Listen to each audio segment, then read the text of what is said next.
The hate is real. The hate is real, Kathy. I see you hating on us from a mile away, Kathy Engelbert. We all see it. You out here trying to find Caitlin Clark. You out here finding the one person who's actually bringing money into this league. What a joke. You're mad that the Indiana Fever are here right now. Y'all didn't expect us to get this far. The WNBA has once again highlighted why so many fans and players continue to question its leadership. This time, however, the controversy has nothing to do with a missed call on the court. Instead, it runs much deeper. The league chose to punish its biggest star simply for voicing what millions of fans already believe.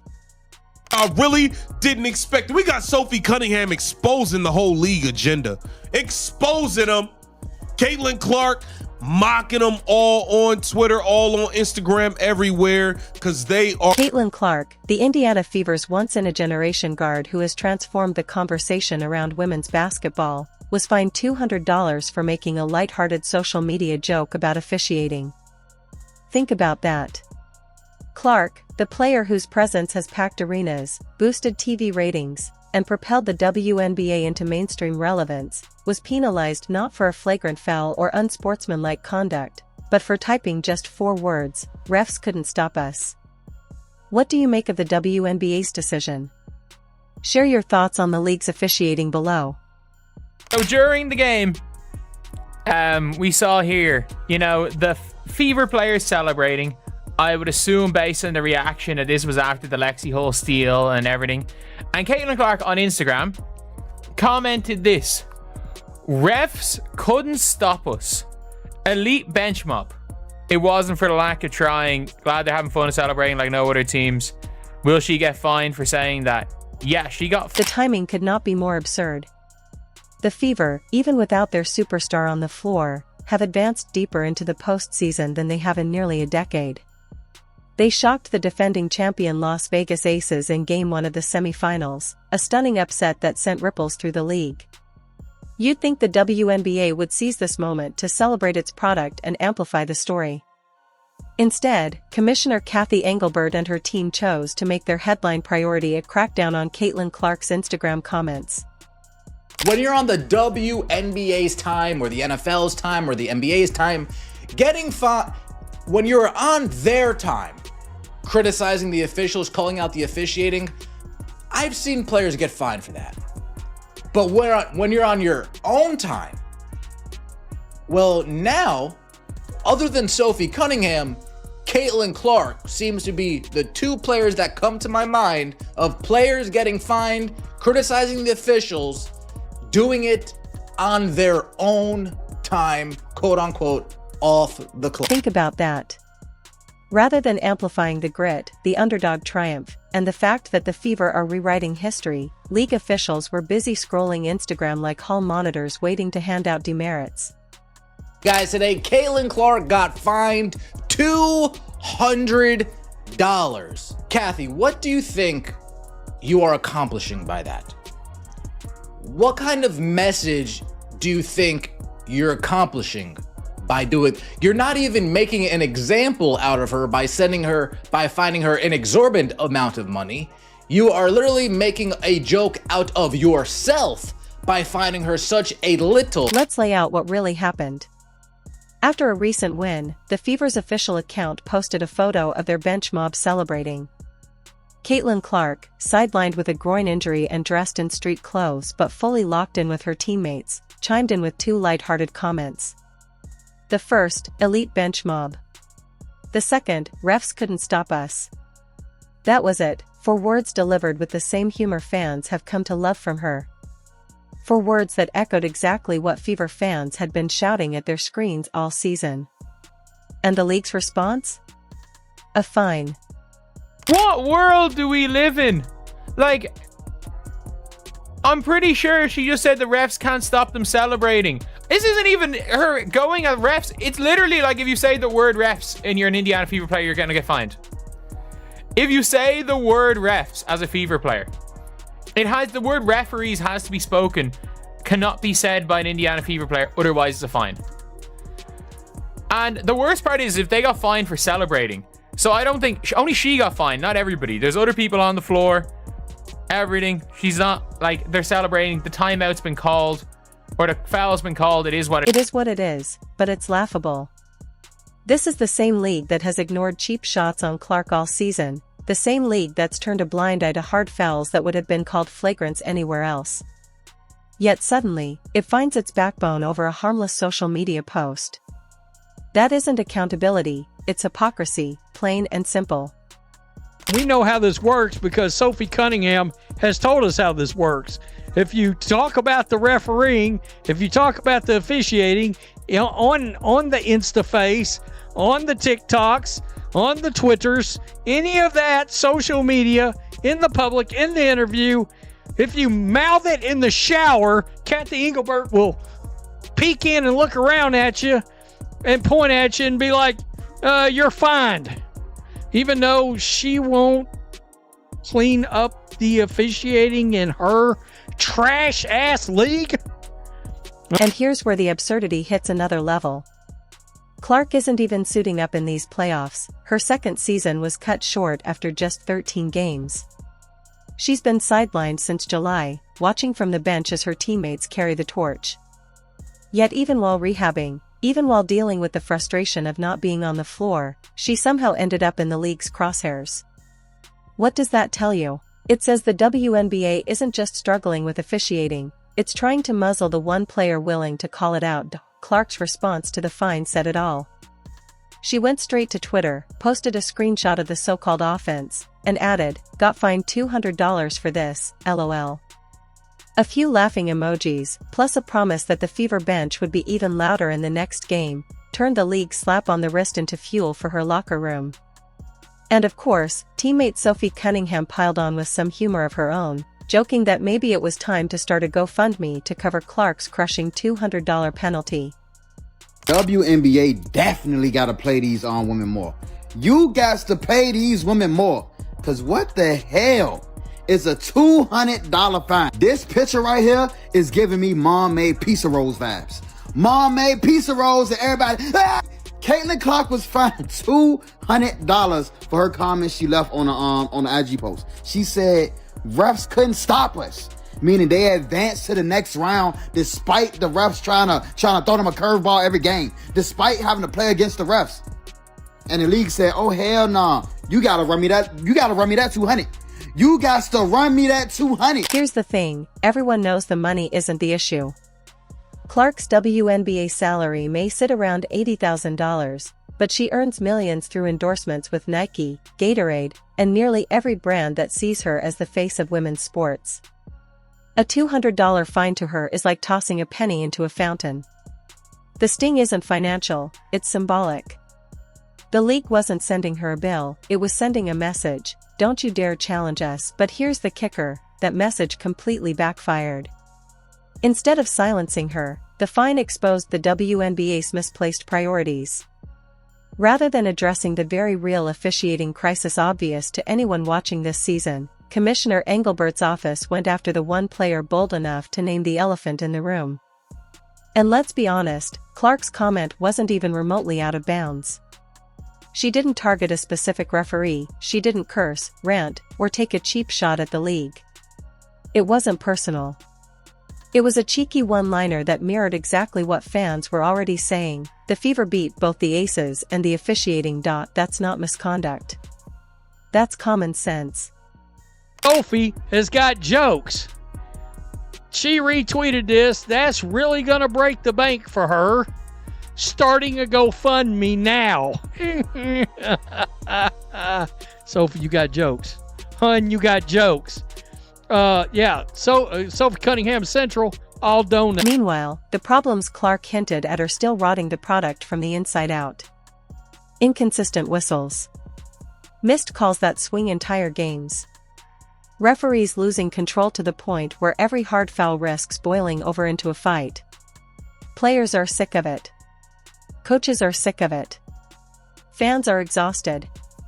We've seen games completely derailed by officiating meltdowns, the infamous Fever vs Sun showdown that devolved into 5 technicals and multiple ejections being just one glaring example, and yet, Instead of fixing the problem, the league is busy policing Instagram. The optics couldn't be worse. While Clark was being fined for speaking a simple truth, the Aces were celebrating Aya Wilson's 4th MVP award.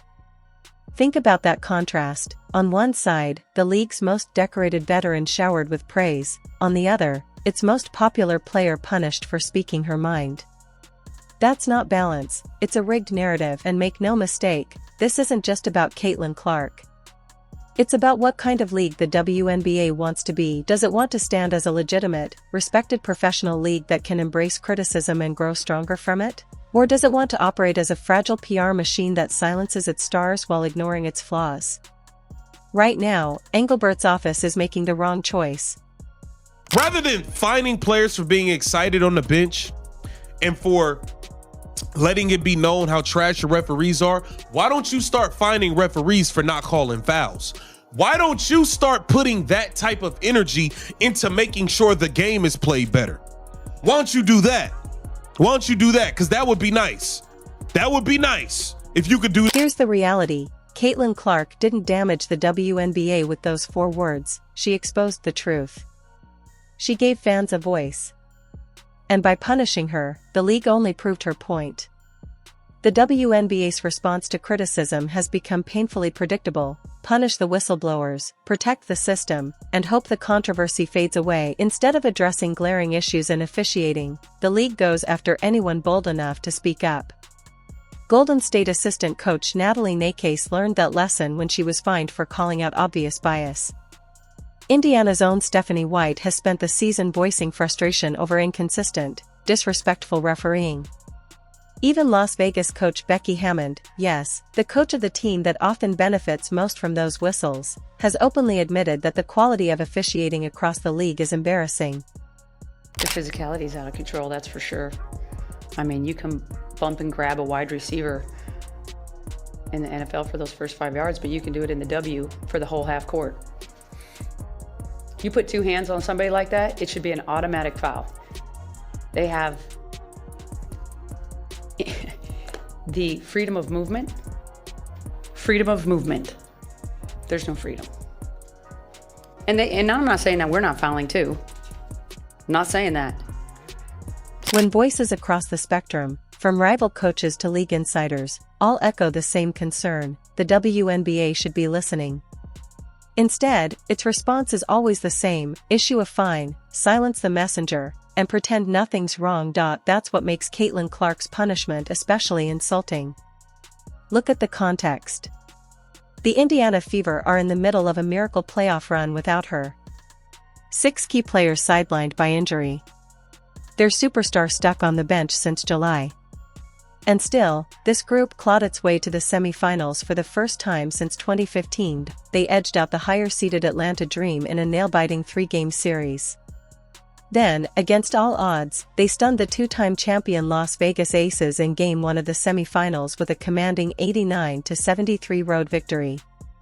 That wasn't luck, it was grit, discipline, and Kelsey Mitchell exploding for 34 points, just 2 shy of the franchise playoff record. What if this is the WNBA foreshadowing?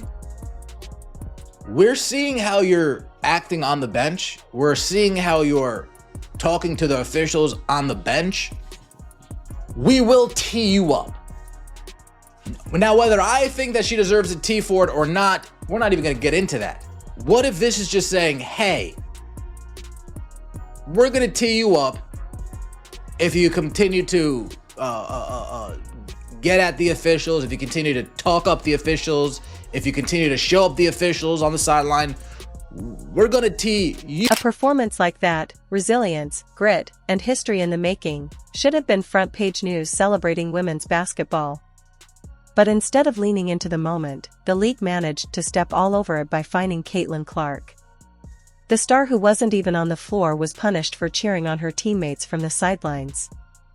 Imagine how tone-deaf you have to be to turn a feel-good story into yet another controversy about league leadership, and the double standard couldn't be more obvious. On one side, Aya Wilson, crowned MVP for a record 4th time, embraced as the polished face of the league. On the other, Caitlin Clark, the player who drives ticket sales, ratings, and merchandise like no one else, fined for 4 harmless words on Instagram. The irony? While Mitchell, Hull, Boston, and Sims dominated Game 1 and Wilson stumbled through a brutal 6-4-22 shooting night, it wasn't the Aces' struggles or the Fever's triumph that became the headline. It was Clark's Instagram comment. The Aces couldn't stop her. I actually don't think that the Aces perimeter, honestly, defense or offense is very good, but specifically defense, they just couldn't find an answer for Kelsey. They were sending 2 on her at different times, but the Fever were running cutters. Kelsey was making her way to the rim. Now, I will say the Aces defense is scary around the rim because you have somebody like Asia who averages over 2 blocks a game, and she's just there waiting and ready to block your shot if you get too close to the rim. But Kelsey Mitchell, I mean, she was just finding her spots, getting to her lanes, hitting those open threes, all of The irony is almost poetic. Clark gets punished for saying, "Refs couldn't stop us." Then the Fever march into Vegas and prove her right, steamrolling the league's darlings in their own building. If the WNBA had any sense, they would have packaged that moment into a full-blown marketing blitz. Look at this team. Look at this underdog story. Look at the future of women's basketball. Instead, they doubled down on silencing criticism. It's as if Engelbert and the league office are allergic to good publicity. This fine isn't just a bad look, it's a masterclass in how not to run a professional league. Rather than championing the stars who bring unprecedented attention to the sport, they nitpick, control, and stifle. Rather than tackling the one issue uniting fans, players, and coaches, officiating, they punish the few brave enough to speak the truth. It's the same backwards mentality that has haunted women's sports for decades. Keep the players compliant, maintain authority, and sacrifice growth if it means preserving control. And the most maddening part? It never had to be this way.